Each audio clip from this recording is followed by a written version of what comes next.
Mes chers frères et sœurs, aujourd'hui, il s'est produit quelque chose qui a bouleversé mon cœur d'une manière inattendue. Un moment si pur, si innocent, qu'il m'a rappelé pourquoi je me bats, pourquoi je parle et pourquoi je suis devant vous aujourd'hui. Je m'adressais à une assemblée comme celle-ci, et soudain une petite fille d'environ 8 ans s'est levée, un petit carnet à la main. Elle m'a regardé avec des yeux dépourvus de peur, de haine, seulement d'innocence et de vérité. Et elle m'a posé d'une voix douce comme le vent une question si profonde que je suis resté silencieux un instant. Elle m'a dit, « Président Traoré, que Jésus pour vous ». Et mes frères et sœurs, lorsque cette question est parvenue à mes oreilles, le monde a semblé s'arrêter. Le temps lui-même ralentit. L'air devint lourd, comme si le poids de ces mots avait emporté le vent de la salle. Je n'entendais plus le bourdonnement des micros, le frottement des papiers, ni le murmure incessant du public. Les appareils photos cessèrent de flasher, comme si les objectifs eux-mêmes étaient assommés. Les murmures et ces murmures incessants qui suivent un guide partout se turent comme des gouttes de pluie figées en plein vol. Chaque son s'estompa, chaque bruit disparut. C'était comme si la terre s'était arrêtée de tourner juste pour cette voix, cette petite voix innocente. Sa question n'a pas seulement pénétré mes oreilles, elle a transpercé mon âme, elle a ébranlé mon cœur, et dans ce silence, je l'ai entendu. Ni les applaudissements, ni les discours, ni le bruit de ce monde, mais l'écho de ces paroles résonnant comme une cloche en moi. Qui est Jésus pour vous? Comprenez-vous le poids de cela, mes frères et sœurs? Dans un monde où l'on réclame le pouvoir, l'argent, des faveurs, des promesses, cette petite fille ne demandait que la vérité. Elle ne s'intéressait pas à la politique. Elle ne m'a pas interrogé sur la guerre. Elle m'a interrogé sur l'essence de mon âme. Elle m'a interrogé sur l'amour, sur la foi, sur l'éternité. Et à cet instant, je l'ai vue là, minuscule, fragile, mais portant dans ses yeux la force de 1000 tempêtes. Ses doigts serraient ce petit carnet, ses jointures étaient blanches de nervosité. Et pourtant sa voix, assurée, intrépide, pure, le genre de pureté que ce monde essaie de détruire chaque jour. Je l'ai regardée et j'ai vu plus qu'un enfant. J'ai vu de l'espoir. J'ai compris pourquoi nous nous battons. J'ai compris pourquoi nous résistons. Car qu'est-ce que le leadership si ce n'est pour des enfants comme elle? Qu'est-ce que la liberté si ce n'est pour des âmes comme la sienne de grandir sans peur, sans mensonge, sans chaîne? Cette question n'était pas qu'une question, c'était un miroir. Cela m'a forcé à regarder en moi au-delà des titres, des discours, du poids d'une nation sur mes épaules. Cela m'a dépouillé de l'uniforme, des médailles, du pouvoir, et m'a demandé qui êtes-vous quand les lumières s'éteignent? Qui êtes-vous quand personne ne regarde? Et mes frères et sœurs, je vous le dis, pour la première fois depuis longtemps, je me suis senti petit, non pas par faiblesse, mais parce que je me trouvais en présence de la vérité. Qui est Jésus pour moi? Cette question, mes frères et sœurs, n'est pas une question de bouche. C'est une question qui s'adresse à l'âme.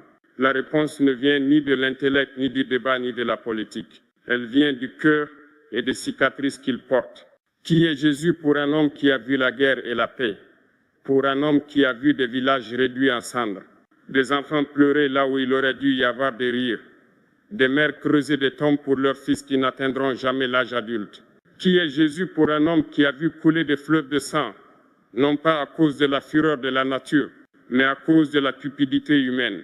Quand vous vous êtes tenu là où je me suis tenu, quand vous avez vu des corps sans nom, quand vous avez senti la fumée des vies réduite en poussière, vous commencez à vous demander qu'est-ce que l'espoir? Qu'est-ce que la lumière? Quel est le sens? Et puis vous entendez son nom, Jésus. Un nom qui ne porte pas d'épée mais qui brise les chaînes. Un nom qui ne gronde pas comme le tonnerre mais qui apaise les tempêtes. Un nom qui murmure dans le chaos, paix, tais-toi. Qui est Jésus pour un homme qui a connu la trahison et la loyauté, mes frères et sœurs? En leadership, on apprend vite. La trahison n'est pas étrangère, c'est une ombre. Plus on s'approche du fils du pouvoir, plus l'ombre s'allonge. J'ai vu des hommes que j'appelais frères vendre leur honneur pour de l'or. J'ai vu des amis troquer la confiance contre des titres. Et dans ces moments-là, on se demande, la loyauté est-elle un mythe? L'amour est-il juste un mot?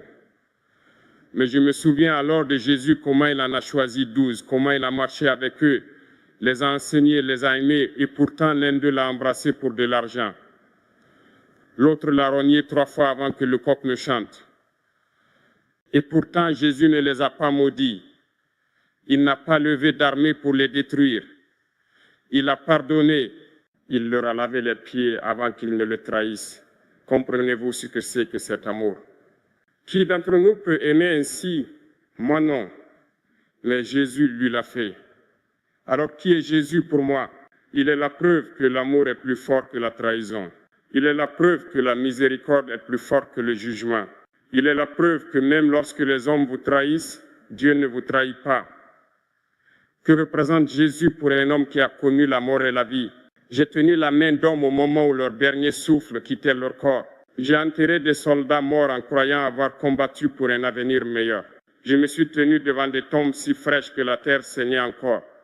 Et chaque fois, la mort murmure les mêmes mensonges. C'est la fin. Mais Jésus a brisé ce mensonge.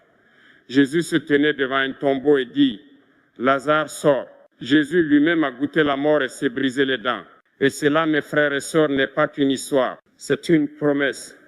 La promesse que la mort n'a pas le dernier mot. La promesse que la tombe n'est pas la fin du chemin, mais le début de l'éternité. Qui est Jésus pour un continent qui lutte pour se maintenir debout? L'Afrique, ma mère. Mon pays de rois et de reines transformé en pays de mendiants par ceux qui l'ont saigné à blanc. Un pays riche en terre, riche en culture, riche en esprit, mais pauvre parce que d'autres ont volé ses richesses et enchaîné ses enfants. Qui est Jésus pour l'Afrique? Il est l'espoir quand le monde nous traite de désespérés. Il est la dignité quand on nous dépouille de notre fierté. Il est la liberté quand on nous traite d'esclaves. Car Jésus n'est pas né dans un palais. Il est né dans une étable. Il n'était pas enveloppé de soie, mais de l'ange. Il n'a pas dîné avec les puissants. Il a marché avec les pécheurs, les pauvres, les exclus. Cela signifie quelque chose pour nous. Cela signifie que notre valeur ne se mesure pas à l'or, ni aux couronnes, ni au trône, mais à l'amour. Cela signifie que les derniers peuvent devenir les premiers, les oubliés peuvent devenir les élus, les opprimés peuvent s'élever, et que représente Jésus pour un monde submergé par la cupidité. Regardez autour de vous.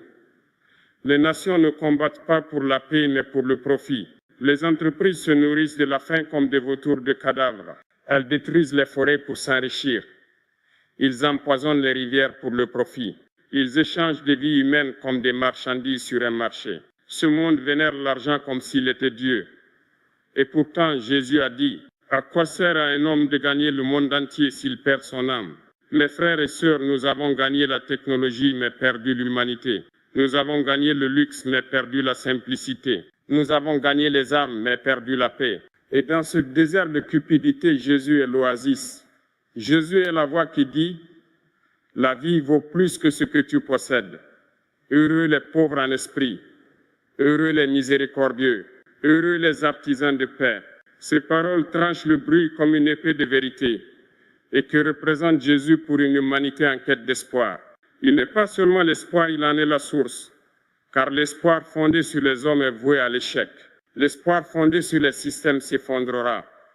Mais l'espoir fondé sur l'amour, la vérité et le sacrifice, cet espoir ne meurt jamais. C'est pourquoi 2000 ans plus tard, des tyrans sont tombés, des empires se sont effondrés, des idéologies ont été réduites en cendres. Mais le nom de Jésus vit toujours. Pourquoi? Parce que son royaume n'a pas été bâti sur la peur, mais sur l'amour. Et l'amour ne peut être tué. Mes frères et sœurs, qui est Jésus pour moi? C'est lui qui me rend humble. Il est la réponse qui me fortifie. Il est la boussole qui m'empêche de me perdre dans le désert du pouvoir. Il est la voix qui murmure. Quand le monde me tente avec des couronnes, à quoi bon perdre son âme? Il est le miroir qui me montre que la grandeur ne consiste pas à dominer les autres, mais à les servir. Et donc, quand vous me demandez qui est Jésus, je vous réponds qu'il est l'ami qui reste quand le monde s'en va. Il est le roi qui ne porte pas de couronne d'or, mais qui inspire la loyauté des cœurs à travers les siècles. Il est le berger qui quitte les 4 œufs pour retrouver la brebis perdue. Il est la vérité incorruptible, la lumière que les ténèbres ne peuvent éteindre, l'amour que la haine ne peut tuer. Voilà, mes frères et sœurs, Jésus pour moi. Et je prie qu'un jour, il le soit aussi pour vous. J'ai regardé cette petite fille dans les yeux et j'ai vu quelque chose de rare en ce monde. J'ai vu une soif de vérité. J'ai vu un désir d'amour. Et je savais que ma réponse ne pouvait être ni politique, ni diplomatique. Elle devait être humaine. Il fallait que ce soit réel. Alors je lui ai souri et je lui ai dit, mon enfant, Jésus est le souffle de miséricorde dans un monde étouffant. Jésus est la lumière qui brille même quand le soleil refuse de se lever. Jésus est l'amour dans un monde submergé par la haine. Jésus est l'ami qui ne trahit pas, le maître qui ne trompe pas, le guérisseur qui ne facture rien, le roi qui n'asservit pas. Et j'ai vu ses yeux s'écarquiller comme si des étoiles y dansaient. Et j'ai continué. J'ai dit, vous savez pourquoi Jésus est aimé par des milliards de personnes? Ce n'est pas parce qu'il dirigeait des armées. Ce n'est pas parce qu'il construisait des palais. Ce n'est pas parce qu'il était assis sur des trônes d'or. Non, Jésus n'a jamais porté de couronne d'or. Il portait une couronne d'épines. Il ne montait jamais sur des chars d'argent. Il marchait pieds nus sur des routes poussiéreuses. Il n'a jamais conquis les nations par l'épée. Il a conquis les cœurs par sa bonté. Il n'est pas venu pour prendre. Il est venu apporter amour, espoir et salut. Et tandis que je prononçais ces mots, le silence se fit dans la salle. Je sentais le poids de son nom peser sur chaque âme présente. J'ai dit à cette petite fille, ma fille, que dans ce monde, le pouvoir se mesure au nombre de personnes qui s'agenouillent devant toi. Mais Jésus, son pouvoir se mesurait au nombre de personnes qu'il a élevées. Les rois de ce monde sont assis sur des trônes élevés, donc personne ne peut les toucher. Mais Jésus marchait parmi les pauvres, touchait les intouchables, guérissait les brisés. Dites-moi, quel dirigeant connaissez-vous qui lave les pieds de ses disciples? Quel roi donne sa vie pour son peuple, non pour la gloire ni pour l'empire, mais par amour? J'ai alors regardé les personnes présentes et je leur ai demandé, comprenez-vous le sens de tout cela? Comprenez-vous pourquoi, 2000 ans plus tard, son nom fait encore trembler la terre? Parce que l'amour, le véritable amour, ne meurt pas. La vérité ne meurt pas. La miséricorde ne meurt pas. Les empires s'effondrent. Les couronnes rouillent. Les armes se réduisent en poussière. Mais le nom de Jésus vit toujours, guérit toujours, pardonne toujours. Mes frères et sœurs, écoutez-moi. Nous vivons dans un monde où les hommes tuent au nom du pouvoir, où ils érigent des murs au lieu de ponts, où ils exploitent les faibles et appellent cela de la politique. Mais Jésus, lui, a donné sa vie pour les faibles. Il a brisé les murs de la haine. Il disait, laissez les petits-enfants venir à moi. Comprenez-vous la profondeur de cette pensée? Il ouvrait ses bras aux plus petits, aux plus pauvres, aux oubliés. Il voyait de la valeur là où d'autres ne voyaient rien. Et j'ai dit à cette fille, sais-tu pourquoi ta question est importante? Parce que le monde a oublié l'amour. Le monde a oublié la miséricorde. Mais Jésus est le rappel. Il est la voix qui murmure en nos cœurs lorsque nous sommes perdus. Il dit, pardonne-leur, car ils ne savent pas ce qu'ils font. Qui d'autre dit cela? Dites-moi qui pardonne cloué sur une croix, qui prie pour ses ennemis lorsqu'ils le tuent. C'est un amour qui dépasse l'entendement humain. C'est l'amour, car qui est amour, qui prie. Et quand j'ai dit cela, j'ai vu des larmes dans les yeux de ceux qui se croyaient forts, des hommes armés, des femmes qui avaient enterré leurs enfants. Ils ont pleuré, non pas à cause de mes paroles, mais parce qu'au fond de chaque âme, elle aspire à cet amour-là. Un amour qui ne trahit pas, un amour qui ne s'éteint jamais. J'ai continué, mes frères, mes sœurs. Si le monde vivait comme Jésus l'a enseigné, aurions-nous la faim? Aurions-nous la guerre? Aurions-nous l'oppression? Non, car Jésus n'a pas enseigné la haine. Il n'a pas enseigné la cupidité. Il n'a pas enseigné la division. Il a enseigné à aimer son prochain comme soi-même. Il a enseigné que bienheureux sont les artisans de paix. Il a enseigné que bienheureux sont les artisans de paix.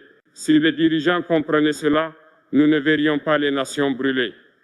Si les entreprises comprenaient cela, nous ne verrions plus d'enfants mourir de faim, tandis que les coffres regorgent d'or. Si chaque être humain comprenait cela, cette terre serait un paradis. J'ai regardé cette petite fille et je me suis dit, Jésus n'est pas une histoire, ce n'est pas un jour férié, ce n'est pas un tableau sur un mur. Il est la vie, il est la vérité, et la vérité ne vieillit pas, la vérité ne meurt pas. Et puis je lui ai demandé, sais-tu pourquoi je me bats? Sais-tu pourquoi je m'oppose à ceux qui exploitent mon peuple? Parce que j'ai appris d'hommes comme Jésus. J'ai appris que le silence face à l'injustice est une trahison. J'ai appris que la vie sans amour est une mort déguisée. J'ai appris que le plus grand pouvoir ne réside pas dans les armes, mais dans les cœurs qui refusent de haïr. Et je voyais ses petites lèvres trembler, comme si elle voulait dire quelque chose, mais n'y parvenait pas. Alors je me suis penché, je lui ai pris la main et je lui ai dit, ne laisse jamais ce monde te faire oublier Jésus. Non pas à cause de la religion, ni à cause des rituels, mais à cause de son amour, de sa vérité, de sa lumière. Mes frères et sœurs, lorsque ce moment s'est terminé, j'ai compris quelque chose. La question de cet enfant ne me concernait pas. C'était pour nous tous. Qui est Jésus pour vous? Est-il juste un nom dans un livre ou la boussole de votre âme? Est-il un souvenir ou une vérité vivante dans vos actions? Car s'il n'est qu'une histoire, le monde continuera de saigner. Mais s'il est un guide, alors il y a de l'espoir. J'ai donc dit à tous ceux qui étaient dans cette salle, ne parlez pas de Jésus si vous ne pouvez pas vivre comme lui. Ne louez pas son nom tout en haïssant votre prochain. Ne construisez pas d'église en oubliant les pauvres. Ne criez pas Seigneur, Seigneur pour ensuite opprimer les faibles. Si vous l'aimez, vivez en lui. Car son message était simple. Aimez Dieu, aimez les gens. Tout le reste n'est que bruit. Et cela, mes frères et sœurs, est la vérité. C'est pourquoi lorsqu'une petite fille m'a interrogé sur Jésus, je n'ai pas pu lui donner de point de vue politique. Je ne pouvais pas lui donner de vaines paroles. J'ai dû lui donner mon cœur. Car Jésus n'est pas une théorie. Jésus n'est pas un débat. Jésus est la vie. Jésus est amour. Et l'amour est la seule force qui ne s'effondrera jamais. Souvenez-vous-en, mes frères et sœurs. Un jour, tous les trônes seront vides. Chacun d'eux, les fauteuils dorés des rois, les sièges prestigieux des présidents, les puissants bureaux, silencieux, abandonnés, couverts de poussière. Les palais où les hommes tuent pour s'asseoir deviendront des ruines pour les touristes. Les couronnes qui brillent au soleil rouilleront. Les trônes ne durent pas éternellement. Quelle que soit votre position aujourd'hui, demain la terre vous réclamera. Et pas seulement les trônes, tous les empires disparaîtront. Les Romains, les Perses, les grandes dynasties, ils étaient autrefois si puissants qu'on pensait qu'ils dureraient éternellement. Mais où sont-ils aujourd'hui? Statues brisées, langues oubliées, récits et cours d'histoire. Et les empires d'aujourd'hui, les nations qui croient posséder le monde, les entreprises qui croient pouvoir tout acheter, elles aussi s'effondreront. Les richesses qu'elles accumulent pourriront. Les bâtiments qu'elles construisent s'écrouleront. Et chaque nom s'effacera. Même ceux gravés dans la pierre s'éroderont. Les noms chantés dans les hymnes deviendront des murmures dans le vent. Comprenez-vous ce que je dis? Il n'y a pas de nom que le temps n'effacera pas, sauf un, celui de Jésus. Ce nom n'appartient pas au temps. Il ne s'incline pas devant l'histoire. Il ne vieillit pas. Il ne rouille pas. Il ne se décolore pas. Ce nom vit dans le cœur de milliards de personnes. Ce nom n'est pas gravé sur la pierre, mais sur les âmes. Et c'est pourquoi, mes frères et sœurs, il résonne à travers l'éternité. Car Jésus n'était pas un roi qui régnait par la peur. Il n'était pas un conquérant qui marchait avec des armées. Il était un serviteur qui lavait les pieds de ses disciples. Il était un berger qui quittait les 99 pour l'unique. Et pour cette raison, son nom porte un pouvoir qu'aucune arme ne peut détruire. Aucun empire ne peut le réduire au silence. Aucun temps ne peut l'effacer. Les couronnes se brisent. Les couronnes tombent quand les têtes tombent. Mais l'amour ne se brise pas. L'amour est éternel et Jésus est amour. Un amour pur, incorruptible et inconditionnel. Un amour qui ne demande pas « que peux-tu me donner ?» mais qui demande « que puis-je te donner ?» Un amour qui ne réclame pas de trône, mais se sacrifie sur une croix. Un amour qui pardonne même en saignant. Comprends-tu combien c'est profond? Ce monde construit des monuments de pierre, mais il se fissure. Elle écrit des lois, mais elle change. Elle construit des nations, mais elle s'effondre. Pourtant, les simples paroles de Jésus, « Aimez-vous les uns les autres », ont survécu à tous les royaumes, toutes les dynasties, toutes les couronnes, et survivront à tous les empires encore debout aujourd'hui. Alors, quand vous sortirez d'ici, souvenez-vous de cette vérité.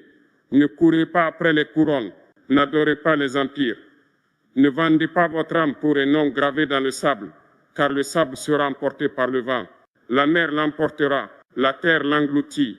Mais bâtissez votre vie sur l'amour, car l'amour est éternel.